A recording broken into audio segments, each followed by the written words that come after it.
Hello everyone, welcome to my review of the Tesla Model S. It's been about 30,000 miles and about almost a year now since I've owned the car.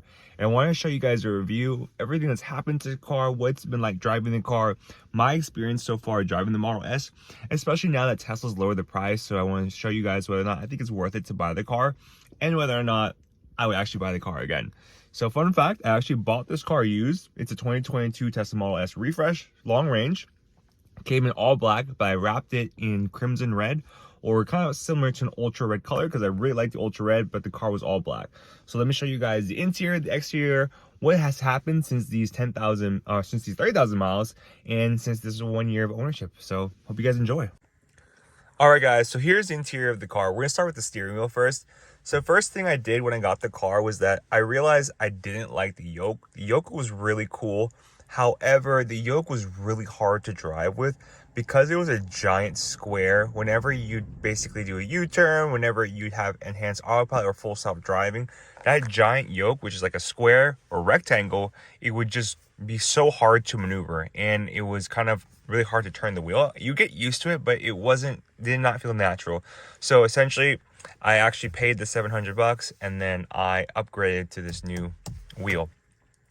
I know it's kind of expensive, but for me, it was worth it just because I did not have fun driving the car. So also with this 2022 version of the Tesla Model S, the horn is right here. So you can press the horn, but it is not does not feel natural. All the new Model S's, new Model X's, you can press the horn here. It's back in the middle, so which is really cool, which I like. Another thing about the car itself was that, as you can see, it's in this crimson red, ultra red color. However, it came in all black. I bought the car used, but then I decided to wrap it because I really like the ultra red version of the car. So I wrapped it kind of in this really ultra red looking color, and I'll make a video on that as well later on in the future. With regards to the interior, how's it held up? So interior's been holding up pretty well. I haven't had any really issues with the interior. It's all good to go for the interior. The only real issue I had here was this thing.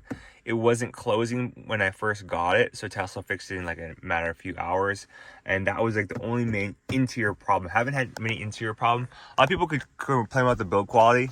Like they do this thing here, they say, oh, it's too loud, or what's going on, or they shake this, like, right? Everyone's complaining. But in all honesty, I think it's a great car. It's fine for me.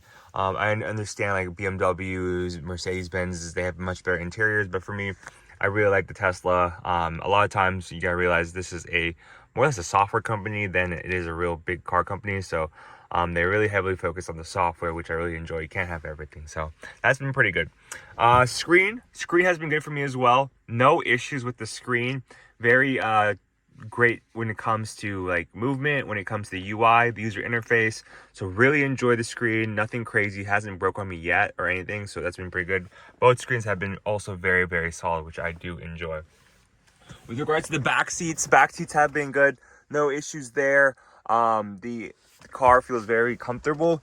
It does actually feel more performance like, having owned a Model Y and a Model S and a Model 3.